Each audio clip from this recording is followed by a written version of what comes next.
పిల్లలు ఆడుకుంటుంటే పెద్దలు మధ్యలో జోక్యం చేసుకోవడం చాలా ఇళ్లలో కనిపించే దృశ్యమే. అలా కాదు, ఇలా ఆడు, అది తప్పు, ఇలా చేయి అంటూ సూచనలు ఇవ్వడం ప్రేమతో చేసే పనిలా అనిపించొచ్చు. కానీ అదే పిల్లల ఊహాశక్తి సమస్యలు పరిష్కరించే సామర్థ్యం, ఆత్మవిశ్వాసంపై ప్రభావం చూపవచ్చని నిపుణులు చెప్తున్నారు. పిల్లల్ని వారి ఇష్టానుసారం ఆడనివ్వడం కూడా వారి ఎదుగుదలలో కీలక పాత్ర పోషిస్తుందని తాజా అధ్యయనాలు సూచిస్తున్నాయి. సైకాలజిస్టులు పీటర్ గ్రే చెప్పిన ఓ సంఘటన ఇప్పుడు ప్రపంచవ్యాప్తంగా చర్చకు దారితీసింది. ఇద్దరు 6 ఏళ్ల చిన్నారులు చెక్క పల్లకిల్ని వంతెనలుగా ఊహించుకొని మొసలితో నిండిన నదిని దాటే ఆట ఆడుతున్నారు. ఆటకు వాళ్లే నియమాలు కూడా పెట్టుకున్నారు.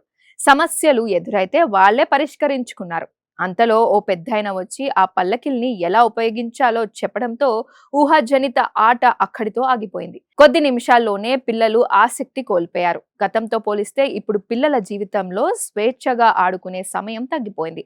స్కూల్, ట్యూషన్లు, శిక్షణ తరగతులు, క్రీడా శిక్షణ, పర్యవేక్షణలో జరిగే ప్లే డేట్లు, ఇలా ప్రతిదీ ముందే నిర్ణయించినట్లే సాగుతోంది. స్నేహితులతో కలిసి బయట తిరగడం, కొత్త ఆటలు కనిపెట్టడం, పెద్దల జోక్యం లేకుండా గడపడం క్రమంగా తగ్గిపోతుంది. పిల్లలు తమంతట తామే ఆడుకున్నప్పుడు కేవలం వినోదం మాత్రమే కాదు, జీవితానికి అవసరమైన ఎన్నో నైపుణ్యాలు కూడా అలవాటవుతాయి. అయితే నియమాలు రూపొందించడం, గొడవలు పరిష్కరించడం, రాజీ పడడం, ఓటమిని అంగీకరించడం, సమస్యలకు పరిష్కారం కనుగొనడం లాంటి లక్షణాలు సహజంగానే పెరుగుతాయి. ఊహాశక్తి, భాషా నైపుణ్యం, భావోద్వేగాలను నియంత్రించే సామర్థ్యం కూడా మెరుగుపడుతుంది. ఇటీవలి కాలంలో పిల్లల్లో ఆందోళన, ఒత్తిడి, మానసిక సమస్యలు పెరుగుతున్నాయని పరిశోధనలు చెప్తున్నాయి. దీనికి స్వేచ్ఛగా ఆడుకునే అవకాశాలు తగ్గిపోవడం కూడా ఒక కారణమై ఉండవచ్చని అభిప్రాయపడుతున్నారు. అయితే ఇదొక్కటే కారణమని చెప్పలేమని శాస్త్రవేత్తలు స్పష్టం చేస్తున్నారు. స్మార్ట్ ఫోన్లు, సోషల్ మీడియా, చదువుల ఒత్తిడి, నిద్రలేమి, జీవన శైలిలో మార్పులు కూడా ప్రభావం చూపుతున్నాయని అంటున్నారు. కాగా ఆస్ట్రేలియాలో 2200 మందికి పైగా చిన్నారులపై చేసిన అధ్యయనంలో ఆసక్తికర విషయాలు వెల్లడయ్యాయి. చిన్న వయసులో ఎక్కువసేపు స్వేచ్ఛగా ఆడుకున్న పిల్లల్లో 2 ఏళ్ల తర్వాత భావోద్వేగాలను అదుపులో ఉంచుకునే సామర్థ్యం మెరుగ్గా కనిపించిందట.